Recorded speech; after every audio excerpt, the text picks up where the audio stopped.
Well, obviously they're pleased with the win, of course. Yeah. They've got the joy back, haven't they? Is he watching that? Yeah, it's it's good to see two top players, and especially Phil Foden there alluding. Of course they read and see the criticism. People are going to question him, but he's built that up for himself because of how good he's been. So it's the standards that he has set himself that he has fallen below. And he'll know that, and he's carried a lot of weight, from a young teenager moving through, the ranks at Manchester City. He's carried a lot of weight with how talented he is. And for him to just slot back into the midfield and perform the way he did today, I think everything he did today was of the highest quality. The way he was zipping the ball in and around the midfield, his first sort of touch was always excellent. His passing, the weight of pass was clean. Everything about his performance just oozed class, and there's no pressure on him to go and do the same again next week. There's pressure on him just to be himself and just be Phil Foden, and I thought we saw the best of him today. I want to give him a little bit of an excuse, though, because when the standards dropped a little bit, he was out the team. So if you look at someone like Cole Palmer, even if his standards drop, his first name on the team sheet, so he can play his way back into form. Whereas last season, Kevin De Bruyne or Bernardo Silva or whoever it may be. So that's the excuse I will give him. But the reason why we talk about him so much because he's got so much talent. And last season, even in the games where he did get a little bit of a run, he wasn't at the level he knows he should be. So this season, no Kevin De Bruyne talk. It's all about him. He played in the centre today, where we know that's at his best. That's where he can cause all sorts. That's part of his journey. Since he's got in the team, he's been amazing. So he's not going to go through his whole career without having disappointing spells. He's talking about reading negativity, but that's part of his journey. But you do the business today like you did, and you get back up, get back in the swing of things. He's got the quality, he's shown that before. And just regroup now and go again, new team. And again, he's one of the kind of senior players now with the new lads coming in. So as much as you look after yourself, he's there now to help the other players as well. So that's another important lesson for him. It's not just about him all the time, it's about helping the other players, just like Haaland did today. How much do you think the goal helped him? Massively.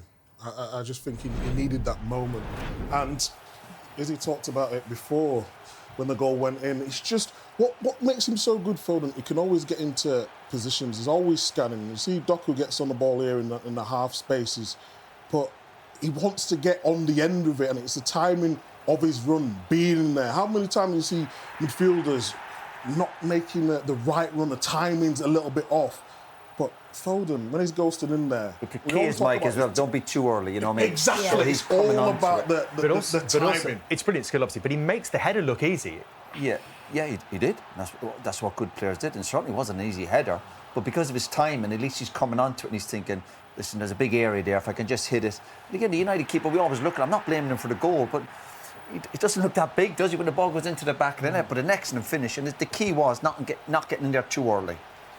There's a comparison season on season. This is what Erling Haaland was actually referencing there. Go back 2 seasons when they last won the title. 19 goals and 8 assists. That's the player that City desperately need again, especially as De Bruyne has gone, isn't it? Yeah, exactly. And I think as well, Foden, Doku as well, who contributed in the game today. We looked at his numbers pre-match, and we know that, well, he'll know that he needs to apply more sort of output in terms of goals and assists, and he created a lot today. Foden hitting those numbers, 19 goals the season before last, that's a lot from a midfielder who gets played wide and rotated their position. If he hits anywhere between 7 and 19 for the last 2 seasons this season, I think it's success for him on a personal level. But it's the way they work. City's system, like Doku could have easily been playing a match today. Yeah. But he doesn't get it. But he contributes, and that's exactly, you think back to all the successful Pep Guardiola team winning Premier League titles, there's contributions from all over the pitch, and I'm sure that they'll be delighted with that, but they have to do more. They have to keep going. It's a sign of a good team, isn't it? Or a good performance when there are so many contenders for player of the match. What was different about Doku, do you think, today? We saw it with the first goal and with the second. I think his strengths as an individual player are his speed, he's dynamic, he's good 1v1 with his back to goal and facing up the defender. He used the space well, and I think that there's always been that question mark over Doku around his end product, and this is here now. The strength just to hold off Yoro here and just feed that little pass. And that little pass, I wouldn't imagine last season he would have played this cleanly, but the timing of Haaland's run, just the connection between the two of them makes it happen. But the strength in this moment here, low centre of gravity, and then what's so important on the move is the weight of pass. It lands into an area where Haaland doesn't even need to take a touch. just a one-touch finish, lift it over the keeper. Oh, sorry, again, obviously we talk about City's strength and power and decision making, particularly in them tight areas. The opposite to United. United look weak. We can have another look at it, Roy. Yeah, we can look at the defensive side of it. Yeah, give all credit to Man City, very good player. But you look at United here, players just not getting tight enough, all too easy. Decision making here. Why are you getting too tight to a player when you know he's going to be stronger than you? Shaw all over the place. Haaland, we know he's brilliant at it, but just far too easy. United just look like an average team, a really average team, and take nothing away from City today. But I bet you City's attacking play today, but I bet I couldn't believe how easy it was. I know United had a go at the end, but the game was over by then. And we give credit to Haaland again. The way they passed lovely. Their timing wasn't quite right in the first half. And when the second goal goes in, the game's over.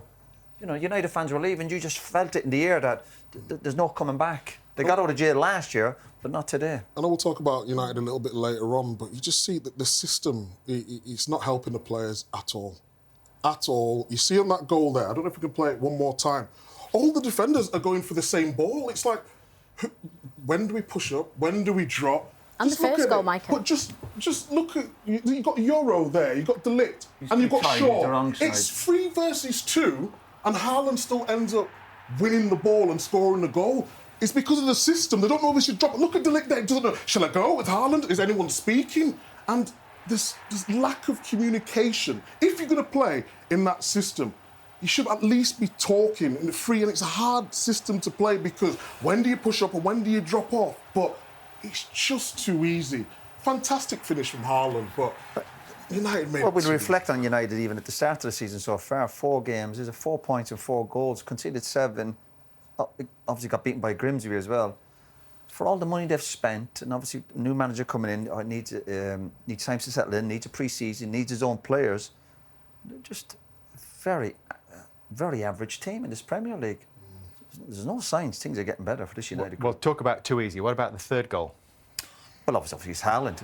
We know his strengths, and United again all over the place. They're trying to get back into the game, sloppy play. Again, if you stop it there, look at United defenders. My goodness, you've got one of the best strikers in the world running from the halfway line. Maguire's never catching him, and there was never any doubt he was going to finish it.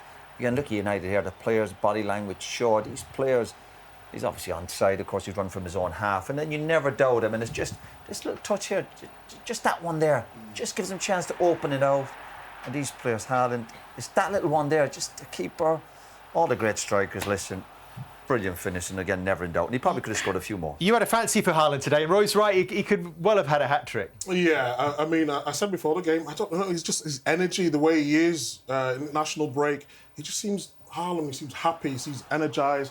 And yeah, I had him in my fantasy as well, so I wanted I expect him to score that. I don't know what he's doing. I think everybody in the world expected him to score that. But in terms of putting himself out, another Doku pass there, over there, lovely touch, round the goalkeeper. He just put it in. Is he trying to knock it back post because the defender's coming across? Yes, I think that's exactly what he's trying to do. But if you look at his touch here there, he can just side foot it now.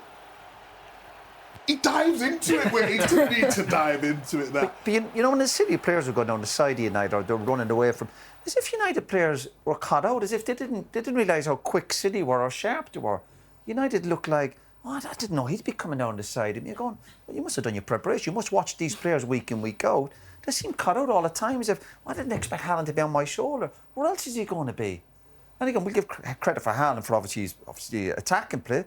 But again, you're on about being a team player. We'll praise him as well for coming back and doing a good job defensively. You have to give him a thumbs up for that. We've got some evidence of that as well. It was the all-round performance. I think someone used the word leadership. Was that you, Micah, that we're talking about? We're seeing a different Haaland this season. Is this further evidence of that? Well, so go on, Izzy. These are clips. I mean, Gary spoke about it on commentary, and rightly so, because in these defensive moments you need him. You know, you look at his stature, and it'd be foolish not to use him on set pieces defensively. And I think that he just kind of epitomised this performance. He looked like a man possessed today. And I think we're looking at clips here of him defending set pieces, balls in the air, clearances. But then we looked at clips of him throughout the game of the pressing and the energy. Like his high speed running today must have been through the roof, because even when he didn't need to jump up and press by and day, he was doing it. And I think that sends a message to the team. We do speak about his head, and he is 6'4". You know, there's a good chance the ball's going to hit his head as well, to be fair. Yeah, but not everyone who's 6'4" is good in the air. Yeah. Or want to head it. Right. So there's a good chance you're going to head the opposite. How would you grade his all-round play today? Excellent. Is he going up in your estimation now? He's championship now. General players. Come on! He's world-class striker. What's that, 90 Absolutely. goals in the There's no Premier doubt League about now? that. There's no doubt about that. I've never said that. World-class Somebody's general striker. player, and it is improving, of course. He's 25 now. Yeah, the penny's dropped with him. He's got to be more of a team player as well. Seems to be this debate: who's the best in the world or the best in the league right now? Isak or Haaland? Neither would swap one for the other. No, I mean, Haaland, what he's done, not just at Man City, before Dortmund as well. Isak's probably more complete in terms of coming to the ball and all that sort of stuff. But out-and-out goal scorer, I'm choosing Haaland. When he went through for that second chance. Every day of the week. That's the player you'd want. Every day of the week, pick Haaland. He's so consistent. And he's still got so long to go. 90 Premier League goals, 50 in 50 home appearances. Special player Erling Haaland. Well, a lot of tactical chat from Bruno Fernandes. When you think about what he said there, Roy, is that suggestion that the system is at fault there, or the way they've actually tried to deploy the system against such a good side? I don't think he was saying that. He's not going to come out after a game and start criticising the system. I don't think so. And we also know every team that Pep's manager, he tries to overload the midfield. He tries outnumbers or whatever the system might be. But he's made the point there, I think it's a pretty honest interview, that they should have done better for the goals, as simple as that. They should have been sharper in their own play going forward. But I said it earlier, this United team, they lack that real quality. They struggle defensively. The midfield, run about United breaking the press, but when teams get United look all over the place. I think they're just, United are an average team, an average Premier League team. The stats will tell you that, and I'm going back to last season as well.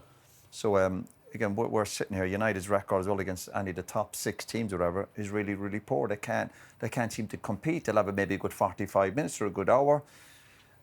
Bruno makes the point here. They kind of done it quite well against Arsenal, but they lost the game at home to Arsenal. Ultimately, you are playing for Man United to win football matches. And when you say we're coming up against quality teams, yeah, but that's part of the challenge.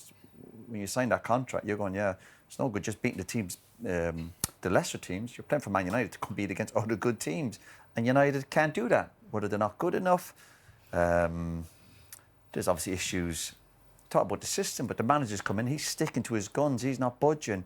But the results, and we look at the points per game and the goals for, goals against. So that's a concern. It does concern me. It's not good reading. I came here today, and sometimes United with a bit of history, they've done it last year. But as soon as the game starts, you're looking, going, oh, you're worried. But you get that feeling against when they're playing any decent team. But even when you think, we said they've scored 4 goals, and we think United are a bit better going forward now. 2 of them were penalties. So they're not exactly a free-scoring team and going, listen, we might score 2 or 3 and we might give up a few. It's like almost the same problems as last year. And what we were told, the new manager needs a pre-season. He needs his own players. I don't know how much they've spent. Another good few Over 200 million, yeah. 200 million. Over 200 million. Over 200 million. So we keep making excuses, but at some stage you go, well, when are we going to see the signs? Now, people say give manager time, and of course. But we saw Slot going into Liverpool last year. Liverpool might have been kind of a better team at United at that stage, but he ends up winning the league. You look at other managers, you see Frank going into Spurs, you go, am I going to see signs of Spurs improving? And yeah. So how long do you keep waiting when this team are probably getting a point a game? That's what you'd probably... But those managers that you talked about, and I'm interested to hear your thoughts on this as well, guys. You talked about Thomas Frank, known for being an adaptable, flexible manager. Slot sort of didn't try and change too much when he went in and almost just tried to tweak Jurgen Klopp's system. So yeah, my worry is... I think the problem is with the manager and the tactics he's deploying. But my worry is with the players now, and Bruno's talking there, and is that maybe the players haven't got that much faith in it. So as much as the manager's going, this is where we're going, lads, and at the start you're probably going, yeah, new manager, new ideas, something different. But as the results don't come and you keep getting beaten or you're struggling against the better teams, if the players start doubting this system, and we saw some of the goals are given up today where some are going, some aren't, some are pressing, he's making loads of changes, he's chopping it back with the Maguire at the back, he's bringing Casemiro, and it's like they're going on in circles, this United group. And if the players have lost faith in what the manager's saying, because usually what you want, you're sitting in the dressing room, when the manager says something, you're like, yeah, I'm all in. But if some of the players are now starting to doubt that, I'm not saying they are, but when you see some of the goals they're giving away, you're going, are you all fully on board with this manager going, listen, yeah, whatever you say, we'll do it. We'll run through brick walls for you. I don't quite see it yet. I hope it can change. But we've given the benefit of when he first came in. He didn't want to come in. He said he wanted to come into pre-season, but obviously United said you've got to come in. So results weren't great. You go, okay, listen, first pre-season, give me a pre-season, give me my players. And United are throwing money. And if these are brilliant coaches, you go, well, when are you going to coach these players to make them better? Because some of the decision-making some of these players are making as well, which you've seen today, is like, it's just all wrong.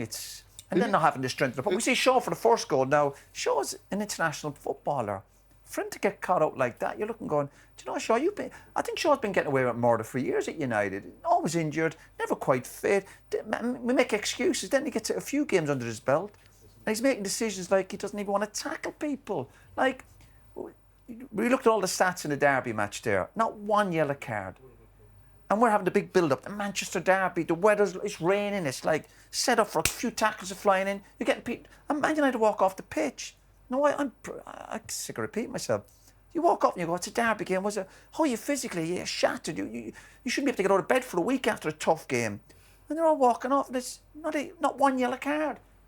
First time ever in a but you've got to be set up right, though. In terms of Man City's strengths, their strengths in midfield would dominate the game. But they're going to tackle for the goals, Micah. Yeah, of course. But what's happening is they've got 2 in midfield against Man City's 3 in midfield. How are you supposed to cope with that? And we're talking about Foden, Rodri and Reinders.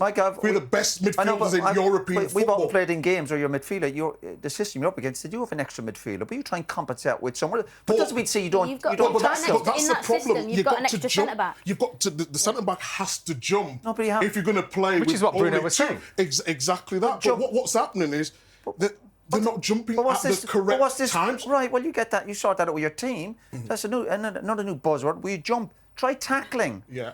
Try hitting somebody. Like that. The football's a physical game. But we love it. You have to. I agree with what you're saying, to be a bit more physical, but you have to be in the right positions.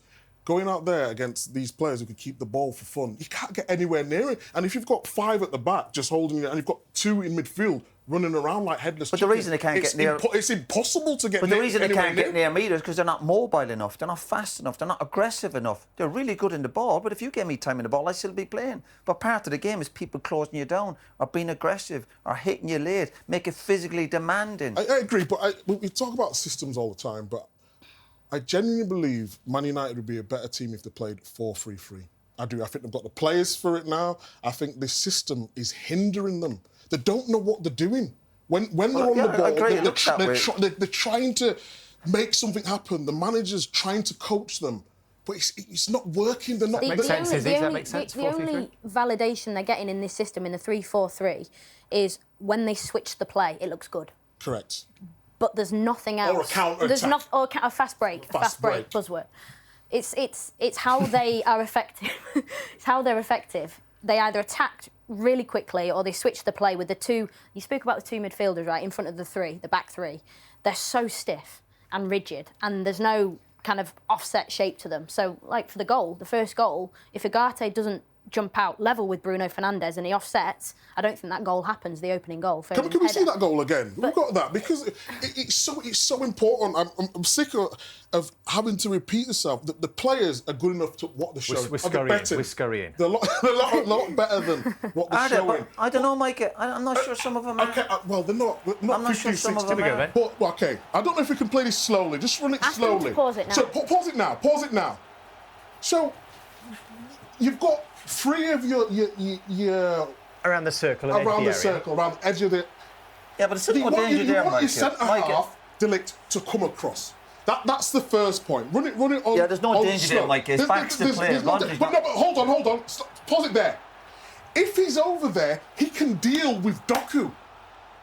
He can stop it at source. That is the problem. Roll it on slower. Now, Doku gets the ball. He's on the half turn. But look at him. Luke Shaw. Pause it there. Now he's in between the lines. He's beat the midfield line there. Now Shaw can only drop off. Once the ball goes on, this is where I agree with you. Now, this is where Shaw has to be tough and tackle. Take off out. That is too easy. So then you get into this position here. They've still got 3 defenders in the box. Okay, you talk about marking. Pause it there. Fernandes in the 2. He's been doing so much work running back and forward. He's thinking, where's the ball? He leaves Foden, run it on slowly there. No organisation. So you've got Euro, Shaw and Fernandes all late because they don't, which could have been sorted 5 seconds ago. Look, Michael, look, right, circled here now, but also Haaland. If we just pause it there, Haaland is occupying, well, 3 defenders are occupying Haaland. And everybody knows that maybe you need to have 2 around Haaland. Correct. But 3 is crazy. So De Ligt needs to just move across. And Ugarte, the fact that he's stepped out, Foden, Doku and Rodri have created a little triangle in there. And Fernandes doesn't know who to mark. And as this is the most basic pass Rodri will ever play. Because as he steps in Ugarte, it turns in the pocket. And then Foden just recognises in that moment that that's when I can start to attack. Fernandes is ball watching. But in fairness, but they're all mistakes. But he's ball watching. I know, but these are all mistakes. We're sitting here as if. But these are all mistakes. The midfielders one pass. Ugarte did. Ahmed, he's got to just tuck in there, let the ball go wide. I know, look at Shaw's body language. Well, he's flat, isn't Look, he? yeah. He's flat. He doesn't even get down low to say you're going to do well to beat me. He beats him in a yard. And then this last bit more going, well, if you're a midfielder, you can't let the other midfielder get that side of you. But in fairness to Bruno, that's not his strength. He's very good going forward. Gary Neville's joined us, and Gary, just by way of introduction for you, we've just been discussing. This is our second look at the goals, actually, because we've been discussing what was at fault today. Was it the system or the way it was deployed? Are Manchester United good enough to play in this way, or should they be just throwing it out? Nice, easy one for you to start with. He's not going to. I mean, when Ruben Amorim first came, I was quite heartened by the fact that he was going to play 3 at the back because I felt that they didn't have 2 centre-backs that were good enough to play in a 4. But every single time I watch Manchester United, he changes the back 3 every single game, which tells you he's not sure about which back 3 he should play. And he doesn't just change the back 3, he changes the back 5. So you either have different wing backs or you have different centre backs. I mean, the amount of times you see De Ligt go over to the right hand side, Maguire coming on, every single match. So look, system, no system. There are a lot of individual errors out there today as well. Luke Shaw had one of his worst games that I've seen him have. He's had a pretty decent start to the season, but all 3 goals he could have done better. You've just shown the one there where he was square. On the second goal, he was, he got obviously, done by Haaland, and then on the 3rd goal he leaves it short for Maguire, who then obviously doesn't help himself either by the pass. So. Yeah, they just had a really bad day at the back. But it was a bit of a nothing from United. I mean, they had little moments, 15 minutes in the first half at the start, and they had 5 minutes in the second half before City scored. But look, they're 14th in the league. It's only 4 games in. And we all said at the end of last season, we can't be getting into October where Manchester United are 14th, 15th in the league, or else the manager will be in trouble. Now, there's a few games to go before that, but they have to start winning quickly. Every defeat is a crisis if you're the Manchester United manager, and he's had plenty in his short period in time. Is there a danger that everybody, we know that headlines are going to be tomorrow, are going to overreact to this? No, we're just giving our opinions of what we've seen. He said he's not too angry, he's happy with the effort. But they've lost 3-0 in a derby game. He should be fuming. He should be raging. And he's an emotional guy, but when he's talking about the effort of the players, but I think their decision-making, he's talking about moments, but football games are decided by moments.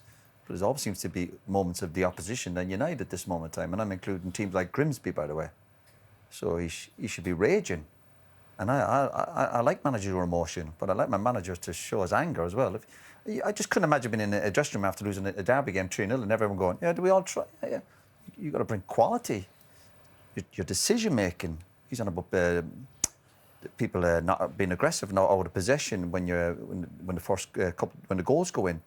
That's when you have to be aggressive. It's called smelling danger when you're a footballer. And we can criticise the system, but is he got to bring Luke Shaw out in the training pitch and tell him how to get down low and defend properly? That's not his job either, to be fair. But obviously the pressure will be building. They've got Chelsea next week. It's not going to get any easier for this team. And he said he's building something. But while you're building something or you're on a project, you've got to win the odd football match, and they're not winning enough games. So the pressure will just build and build over the next few months. Is it becoming harder for yourself, for Manchester United fans, to be optimistic about the direction of travel under Ruben Amorim? Look, I think maybe it's because Louis van Gaal and Jose Mourinho are sort of like huge, massive personalities in the world of football, and when they came into an interview after the game, they were very spiky at times, so it almost brought anger out maybe in this studio. I don't think there's any anger in this studio at this moment in time, and I don't think there's no ill will towards any manager, but certainly towards Ruben Amorim. I think we all want him to do really well. But there are patterns emerging, and there'll be no Manchester United fan that exists that isn't worried at this moment in time about what's going to happen in this next month. And the one thing I would say about the system, and I'm not going to get bogged down on 3 at the back, 5 at the back, 4 at the back, but when he talks about the 2 in midfield, and Patrick, I thought, asked him 2 really good questions there about the 2 in midfield. I think it's about who the 2 players are, number 1, which obviously United haven't got the right 2 in there, whether that's Casemiro, Gatti, Mainu or Fernandes. He hasn't have any players that fit this system. No, he hasn't got the right 4 in there, so that's a big problem for him. So then you would ordinarily say a manager has to adapt until he gets the right players into the club. He's not been able to do it in this first wave of transfers. But whose decision would that have been, Gary? No, Because they spent all the money at the top of the pitch, didn't they? No, but I think they need to fix the top of the pitch. I don't disagree with that, but they spent 200 odd million. We were all surprised United had that much money. But just coming back to the 2 in midfield, there is a pattern. It is a problem. So I know that he said it's not a problem in there because he's got 3 at the back and he's got the 3 in front. He said he mentioned Abermo, Sesko and Diallo. I know exactly what he means, but it is a problem. And it's happening in a lot of the games that Manchester United are playing. They start off really compact, where all players, the 10 players, are connected together. The 5 at the back, the 2 in midfield are really close to that 5, and then the 3 in front are cuddling that 2. So they're really protected. But what happens is if the game becomes a little stretched, and it usually happens when Manchester United concede a goal. It happened against Burnley, it happened against Fulham, it happened against, not necessarily against Arsenal, but it happened against Burnley, Fulham, it happened against here today against Manchester City. When Manchester United go a goal down and those 3 start to be a bit more risk-taking, a bit more expressive, and they start to stretch a little bit, that 2 then look wide open. And you can't deny that. So, yeah, I get what he means by the fact when they're all compact, but there is a problem that's emerging that if United have a difficulty in a game and those 2 end up left in there on their own, there are none of them that are good enough to defend that space, though. None of them have got the legs. You'd need Caicedo and Vieira. You'd need Keane and that's where they get Gerrard. You'd need that's why they get found out against decent opposition. They can get away against Burnley or draw at Fulham, but against the really good teams, the midfield battle, if you're losing that battle against the good teams, ultimately you're going to lose football matches. It's going to work, is it? Why did Pep bring Doku off the line today into a position I've never seen him bring him into? Because Manchester United play 2 in there. It's too flat, it's too rigid, and it's hard to, when you watch this system, we've seen Amorim for what, over 6 months now in the Premier League. It's hard to fit. Gary just alluded to Premier League footballers played centre midfield, right? It's hard to understand what profile of player plays that role, because I hear people speaking about, oh, they need legs. Okay, well, if you need legs, you've got Ugarte, but he's not very good on the ball. And then you've got Fernandes, who plays in that role because he's creative and he can see that forward pass, almost because he knows he wants to receive that type of forward pass himself. So he's sort of compromising. Casemiro often plays. Then you've got a player in Kobbie Mainoo who, in my opinion, is sort of a blend. He's good. He's better on the ball than Ugarte, and he can move around the pitch. And all I hear is, we need dynamism in that midfield, but there isn't any dynamism in that midfield. And also, if they are going to play in front of a back 3 where you've got 3 centre-backs, the 5, you use the word there, cuddle. You have to be protective of that area, and that is your shape when you're attacking. But they seem so open when when they're beaten on transitions and things like that, and the centre-backs get drawn out too easily. And it's hard to actually find the profile of player that fits the system, not just in that midfield role, but in other areas of the pitch. You've played in a 3 at the back. You've played in 4. You've played for whatever system. If you was out there tonight, it's very difficult for you to do your job in that system, because you're forever thinking about when you've got to jump into midfield. Say you played right of a 3, you played right back all your career, bombing up and down, but then you go right of a 3. But you're used to certain positions on the pitch and how to defend. I just think it's too confusing for the players. I think it's easier to go 4 at the back and push someone in midfield rather than go with the 5 at the back. If you played, wouldn't you have to be one of the main creators in this team as well? So when I did play 3 at the back under Terry Venables or under Glenn Hoddle, me or Stuart Pearce were the right or left centre-backs. But if a team played 1 up against us, we would go to a back 4. Correct. We would go to a back 4, so basically Stuart Pearce would tuck in alongside, say, Tony Adams, and I'd go then, but obviously they'd have 2 wide players, so you'd end up basically, I'd shuffle across to right back and be a bit more traditional. You would all, because you don't want 3 at the back against Erling Haaland. So what you see today is that Shaw and Yoro are having to push into midfield to pick up a player in a position that they're not really sure where they are, and then it leaves spaces behind them. So you are asking players to jump in then, because there's only 3v1 at the back, so it isn't ideal at times, but he plays it very differently, Ruben Amorim. It's not even... You never see Shaw going out to play left-back and saying, OK, play Dorgu left-wing for like 20 minutes and play Shaw left-back and play, what's he called, Yoro and De Ligt in midfield and Mazraoui back to right-back. That would have fit today against Bernardo Silva, Doku and Haaland. But they didn't do that. They don't do that. They do it a different way where one of the back players goes into midfield. The record is ugly. I'm talking about Ruben Amorim's Premier League record since coming in, and of But course, you put mine up then. you played me at the back. It's not far off.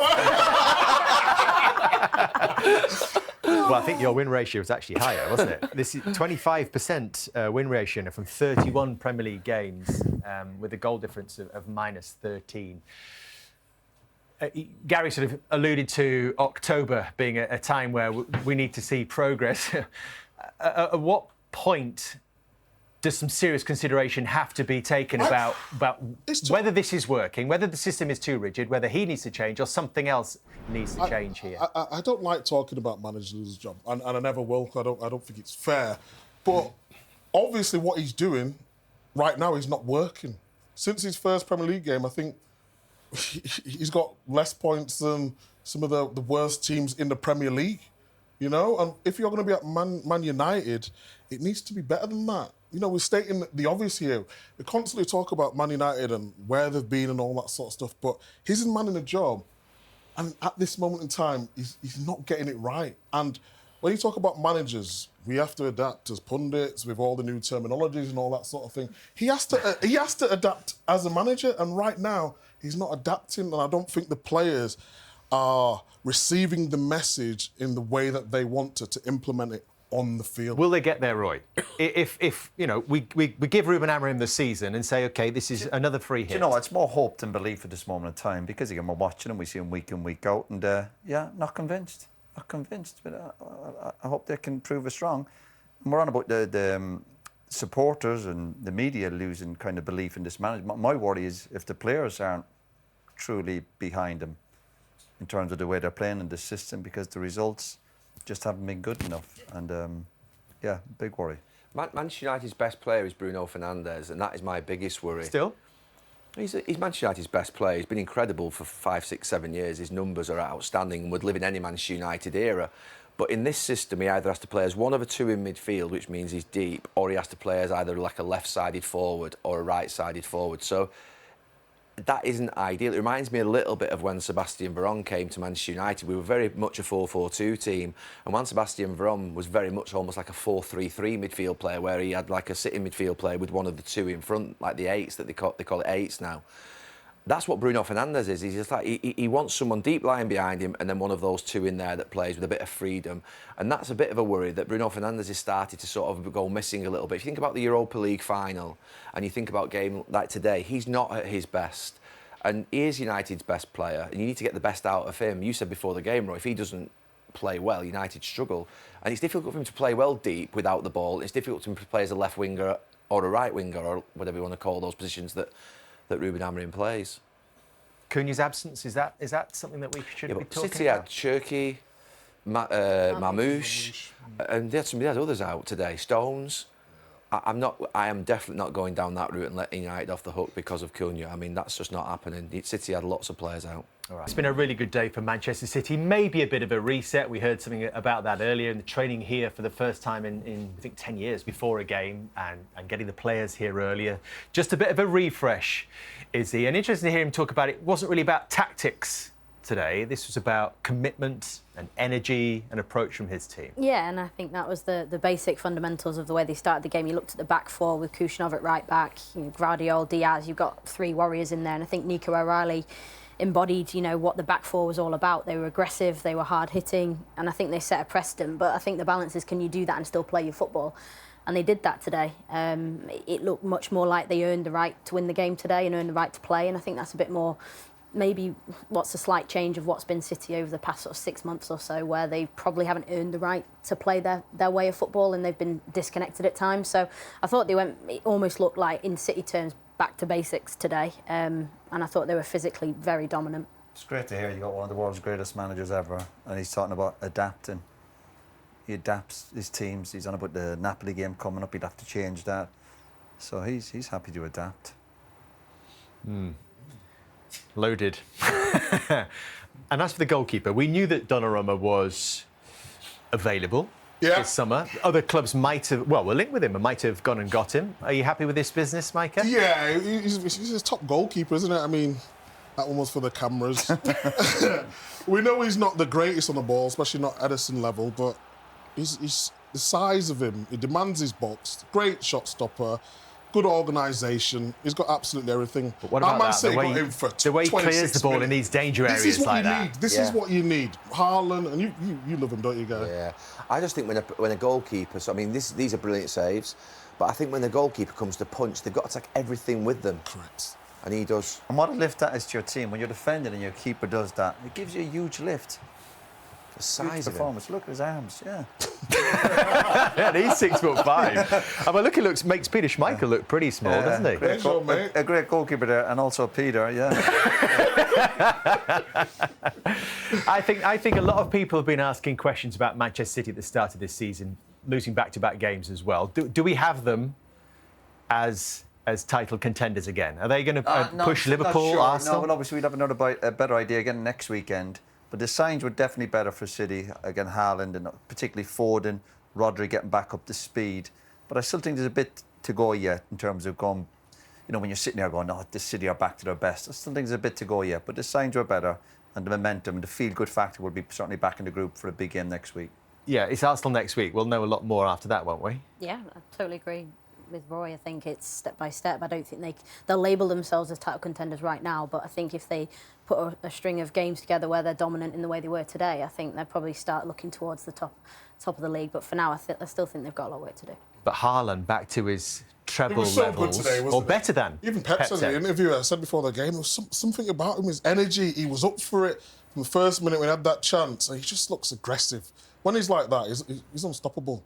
I think he's going to be top goal scorer this season.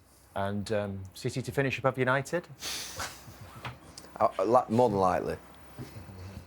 29 points was the gap last season. Do you see that shrinking? I'm not sure. I don't know what's going to happen with United.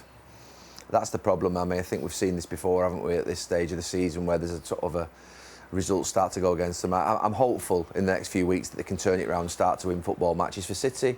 I'm with everybody else. I don't quite think they're there. There's still sort of vulnerabilities where they weren't before. I think they won 4 leagues on the bounce, and then I think it was as if last year it was just too much for them. They'd had that sort of come to the end of a road. The team were coming to the end of the road. Maybe they were starting to be a little bit unprofessional and sort of do things differently and take things for granted.